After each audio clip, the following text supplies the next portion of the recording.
Hello friends, read men's के assist syllabus में से दिशा बुक से नेक्स्ट टॉपिक ज्योग्राफी का कंप्लीट करते हैं। ज्वार भाटा। समुद्र में ज्वार भाटा का क्या कारण है? चंद्रमा की गुरुत्वाकर्षण की शक्ति। ज्वार भाटा की उत्पत्ति सूर्य एवं चंद्रमा के आकर्षण बल तथा पृथ्वी पर उत्पन्न होने वाले दो बलों अभिकेंद्रीय बल व केंद्रानुमुख बल एवं अपकेंद्रीय बल और केंद्रापसारी बल के परिणामी बल के फलस्वरूप होती है। अर्थात पृथ्वी का जो गोलार्ध चंद्रमा के सम्मुख पड़ता है वह चंद्रमा का आकर्षण बल वह पृथ्वी के केंद्रोपसारी बल की अपेक्षा अधिक मात्रा में होता है। फलस्वरूप उच्च ज्वार का अनुभव किया जा सकता है। दूसरी ओर पृथ्वी का जो गोलार्ध चंद्रमा से विमुख होता है वहाँ केंद्रोपसारी बल का परिणाम चंद्रमा के आकर्षण बल से अधिक होता है। फलस्वरूप निम्न ज्वार अप्रत्यक्ष ज्वार का अनुभव किया जा सकता है। इसी कारण पृथ्वी पर प्रत्येक 24 घंटों में 2 बार ज्वार एवं 2 बार भाटा का अनुभव किया जा सकता है। अप्रत्यक्ष उच्च ज्वार उत्पन्न होने का कारण क्या है?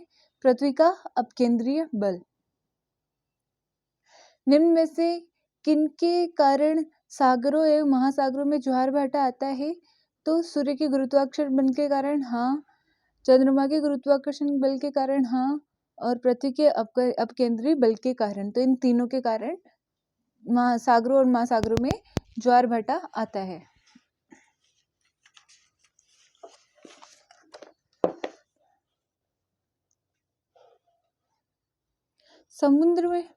समुद्र में ज्वार भाटा किसके कारण आता है? तो समुद्र में आता है सूर्य और चंद्रमा के संयुक्त प्रभाव से। समुद्र में ज्वार भाटा सूर्य और चंद्रमा की संयुक्त आकर्षण शक्ति के परिणाम स्वरूप आता है। समुद्र के जल के ऊपर उठकर आगे बढ़ने को ज्वार तथा नीचे गिरकर पीछे लौटने को भाटा कहते हैं।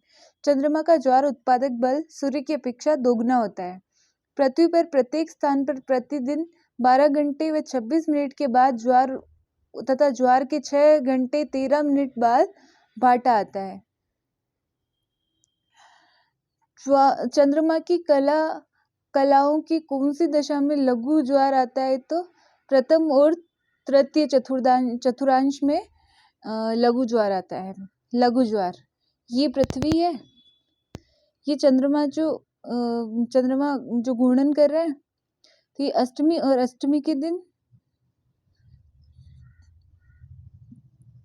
चंद्रमा इस स्थिति में होगा और ये सूर्य की सीधी किरणें यहाँ पहुँच रही है, तो इस दिन लघु ज्वार आएंगे।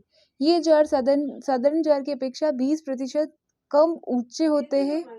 महीने के 2 दिन शुक्ल पक्ष व कृष्ण पक्ष की अष्टमी को जब सूर्य पृथ्वी एवं चंद्रमा समकोण की स्थिति में होते हैं तो लघु ज्वार उत्पन्न होते हैं। और सूर्य चंद्रमा में गुरुत्वाकर्षण एक दूसरे के विरुद्ध काम करते हैं। फलस्वरूप एक कम ऊंचाई वाले ज्वार का निर्माण होता है जिसे निम्न या लघु ज्वार कहते हैं। दीर्घ ज्वार आते हैं तो दीर्घ ज्वार पूर्णिमा और अमावस्या के दिन आते हैं। वृहद ज्वार या दीर्घ ज्वार ये इस वाली स्थिति में पृथ्वी की सीधी वाली इस स्थिति में होते हैं तो लघु ज्वार आते हैं, और इस लेटिव स्थिति में होते हैं चंद्रमा यहाँ और ये पृथ्वी, तो ठीक है, तब आते हैं दीर्घ ज्वार। सूर्य और अमावस्या के दिन आते हैं दीर्घ ज्वार। यह स्थिति पूर्णिमा या अमावस्या के दिन होती है जब सूर्य पृथ्वी चंद्रमा तीनों एक सीध में होते हैं। यह स्थिति वियुक्त अथवा सिजिगी कहलाती है। महीने में एक बार चंद्रमा इतना पतला नजर आता है कि वह आकाश में चांदी के एक डोरे की भांति रह जाता है। इसके विपरीत एक बार चंद्रमा संपूर्ण कलाओं से युक्त होकर वह आकाश में पूर्ण रूप से खिला हुआ नजर आता है। हर महीने में इन दोनों बार सबसे वृहद अथवा दीर्घ ज्वार उत्पन्न होते हैं। जब सूर्य व चंद्रमा दोनों पृथ्वी के एक ओर होते हैं तो उसे युति कहते हैं, तथा जब सूर्य और चंद्रमा के बीच में पृथ्वी आ जाती है तो उसे वियुति कहते हैं। इस प्रकार युति की स्थिति अमावस्या को और वियुति की स्थिति पूर्णिमा को होती है। ऐसी स्थिति में पृथ्वी पर चंद्रमा व सूर्य की सम्मिलित गुरुत्वाकर्षण का प्रभाव पड़ता है जिससे दीर्घ ज्वार का निर्माण होता है। जब सूर्य चंद्रमा एवं पृथ्वी एक सरल रेखा में है तो ज्वार होगा एक सरल रेखा में है, तो वो होंगे दीर्घ ज्वार। सरल रेखा मतलब ऐसी सरल रेखा, तो वो होंगे दीर्घ ज्वार। और लंबवत रेखा ये तो लघु ज्वार। ठीक है।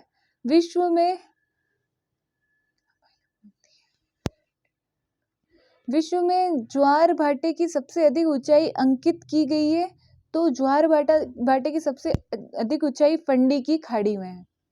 कहाँ है? फंडी की खाड़ी में।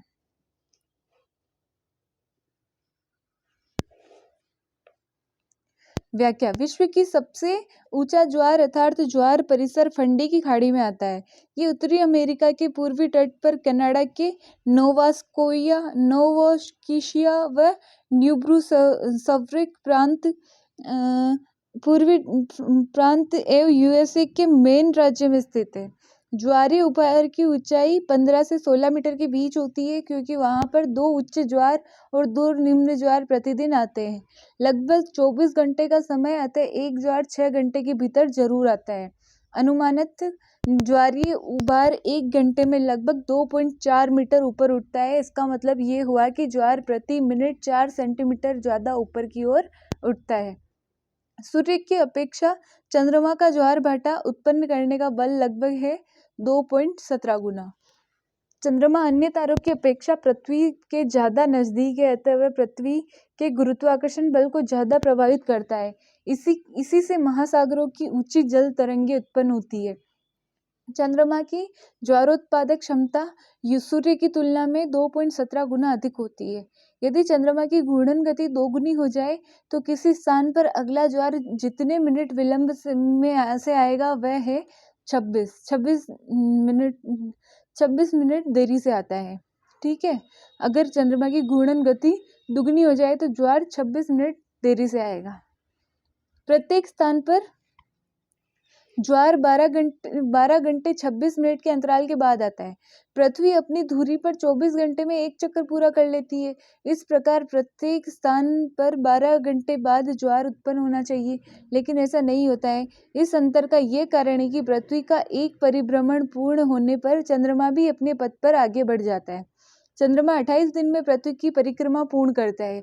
24 घंटे या एक दिन में यह व्रत का 1/28 भाग तय कर लेता है। पृथ्वी का वह स्थान चंद्रमा के समक्ष पहुंचने में 52 मिनट लगाता है, अतः प्रत्येक स्थान पर 12 घंटे 26 मिनट बाद में दूसरा ज्वार आता है। यदि पृथ्वी की परिभ्रमण गति 2 गुनी हो जाए तो अगला प्रत्यक्ष उच्च ज्वार आने में जितना विलंब होगा वह है अगर पृथ्वी की परिभ्रमण गति भी दुगनी हो जाए तो भी 26 मिनट की देरी से ही आएगा। ठीक है। तो इसका आंसर होगा 26 मिनट। यदि पृथ्वी व चंद्रमा की घूर्णन गति आधी रह जाए तो किसी स्थान पर अगला ज्वार जितने मिनट विलंब से आएगा तो वो होगा 52। आधी रह जाए तो 52, 26 की डबल कर दो 52। ज्वार भाटा की उत्पत्ति संबंधित गतिक सिद्धांत किसने प्रतिपादित किया? ज्वार भाटा का गतिक सिद्धांत लाप्लास।